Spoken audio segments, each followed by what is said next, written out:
مجھے ایک صاحب کہنے لگے کوئی ایسا عمل بتائیں کہ میں چاہتا ہوں میری 7 نسلوں میں رزق ختم نہ ہو، جو مہنگائی اور حالات اور پریشانیاں میں دیکھ رہا ہوں، کوئی ہے عمل؟ میں کہا بالکل ہے، اور میں نے اس سے کہا کہ یہ میرے پردادا کے پردادا کا عمل ہے، ان کا یہ عمل ہے، میرے پردادا کے پردادا کا عمل، جو ہماری خاندانی یادداشتوں میں یہ لکھا ہوا ہے، اور فرمایا اگر یہ کوئی بندہ کر لے اللہ نسلوں کا رزق اللہ سے منوا لے۔ اور میں نے اس سے کہا خیال کرنا، رزق روحانی ساتھ منوانا، ورنہ دولت مال چیزیں مل جائے گی، جس کے بارے میں کہا جاتا ہے کہ بعض بندے ایسے ہوتے ہیں اللہ پاک ان سے لقمے نہیں چھینتا، سجدے چھین لیتا ہے، اللہ ان سے لقمے نہیں چھینتا۔ کیوں؟ رزق جسمانی دوسرے لفظوں میں مل رہا ہے، اور رزق روحانی اللہ چھین لیتا ہے۔ یہ جو آج آپ بیٹھے ہیں تسبیح خانے میں اور میں بیٹھا ہوں، یہ ہم روحانی دسترخوان پہ بیٹھے ہیں، یہ بہت بڑا دسترخوان لگا ہوا ہے، یہ دسترخوان ہے۔ سنا ہے در یار پہ بڑی دھوم ہے، سنا ہے در یار پہ بڑی دھوم ہے، وہاں عاشقوں کا ہجوم ہے۔ یہ روحانی دسترخوان ہے، میں بھی خود محتاج ہوں، یہ روحانی دسترخوان ہے۔ تو میں نے اس سے عرض کیا کہ ایک دسترخوان نہیں مانگنا، دونوں مانگنا، رزق روحانی بھی، رزق جسمانی تو اس کو بھی ملتا ہے جس کو کلمہ نصیب نہیں ہوا، رزق جسمانی تو اس کو ہی ملتا ہے جس کو کملی والی کی غلامی نصیب نہیں ہوئی، رزق جسمانی تو اس کو ہی ملتا ہے جس کے ماتھے پہ شقاوت لکھی ہے، رزق جسمانی تو اس کو ملتا ہے جو اللہ کا نافرمان ہے، رزق جسمانی تو اس کو ملتا ہے جو اللہ کے وجود کا انکار کرتا ہے، رزق جسمانی تو اس کو ہی ملتا ہے جو آخرت اور قبر کا انکار کرتا ہے، رزق جسمانی تو اس کو ملتا ہے جو جنات اور برزخ کا انکار کرتا ہے، رزق جسمانی تو اس کو ملتا ہے جو خود کملی والے کی نبوت کا انکار کرتا ہے، وہ تو بے بہا لوگ ہیں، ان کو ملتا ہے۔ پر تجھے بھی صرف رزق جسمانی ملا اور اللہ سے یہ منوا لیا، نہ یہ نہ منوانا، اللہ سے کہنا ہے اللہ رزق روحانی بھی دے اور رزق جسمانی بھی دے، 2 رزق کٹھے عطا فرما۔ کون سا رزق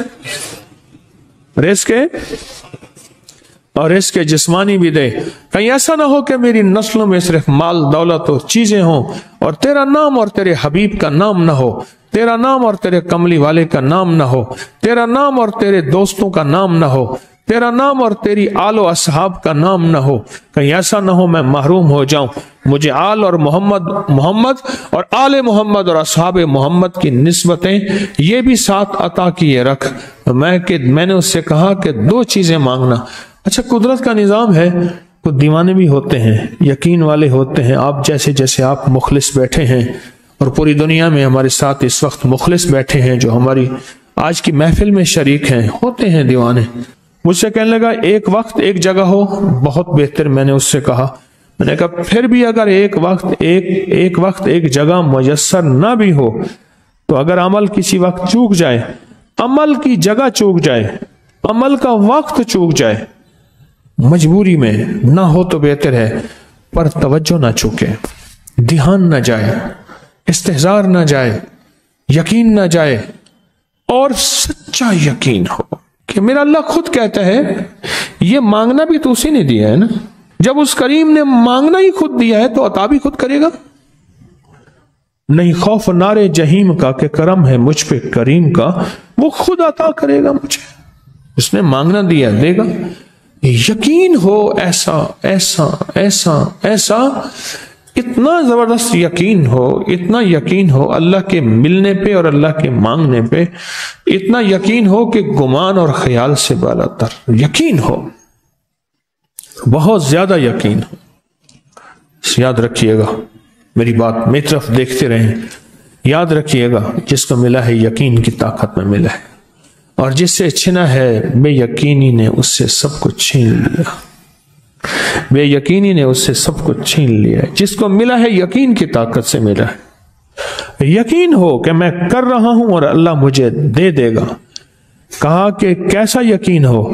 کہا جیسے بکری کے تھن دودھ سے بھرے ہوئے اور میں کہوں کہ میرے ہاتھ سے دباؤں گا اور دودھ نکلے گا، اس سے زیادہ یقین۔ اور کہا کس سے زیادہ یقین؟ کہا کہ ایک بڑا نوٹ ہو اور بڑا نوٹ کے اندر جو ہے ایک آنے کی چیز آنی ہے، تو میں کہوں گا اس سے تو اس کی نوٹ کے اندر تو ہزاروں آنے ہیں، اور میں ایک آنے کی چیز، ایک ٹکے کی چیز لوں گا اور میرا کام بن جائے گا۔ اس سے زیادہ یقین ہو، اور اس سے کہیں زیادہ یقین ہو کہ سخت پیاس ہے اور میں پانی کو دیکھوں، اور پانی کو دیکھتے ہی مجھے یقین ہو کہ اس سخت پیاس میں میرا پیاس بجھ جائے گی، پیٹ بھر جائے گا، اس سے کہیں زیادہ یقین ہو۔ میں پھر بھی یقین کو نہیں سمجھا سکا، علم بھی محدود ہے، الفاظ بھی میرے پاس محدود ہیں، اس سے کہیں زیادہ یقین ہو، اس سے کہیں زیادہ یقین ہو، اور بہت زیادہ یقین ہو۔ کیا خیال ہے؟ آپ چاہیں گے اپنی نسلوں کے لیے بخت، رزق، نصیب اور مقدر منوا لیں؟ میں نے کہا روزانہ 40 منٹ بیٹھ، 40 منٹ صبح دوپہر شام، جو تیری تنہائی کا وقت ہو، کہ یا اللہ دنیا میں ایسی جگہ کوئی کہیں ہوتی، اکیلے بیٹھے رہتے یاد تیری دل نشیں ہوتی، اکیلے بیٹھے رہتے یاد تیری دل نشیں ہوتی، اور بس صرف ایک بار سورۃ فاتحہ پڑھ، اور اس کے بعد ایاک نعبد و ایاک نستعین کو دوہرا۔ تو میں نے اسے عرض کیا کہ بس اس کو وجدان سے پڑھو، ایسے پڑھ کے رونگٹے کھڑے ہو جائیں، آنسو بہنے لگ جائیں، دل کے اندر کا درد اور دل کا اندر کا غم اور اللہ کے سامنے حاضری، استحضار، اور یہ کیفیتیں تیری ہوں کہ بس اس کے علاوہ کوئی مجھے یاد نہ رہے۔ اس درد سے پڑھو صرف 40 منٹ۔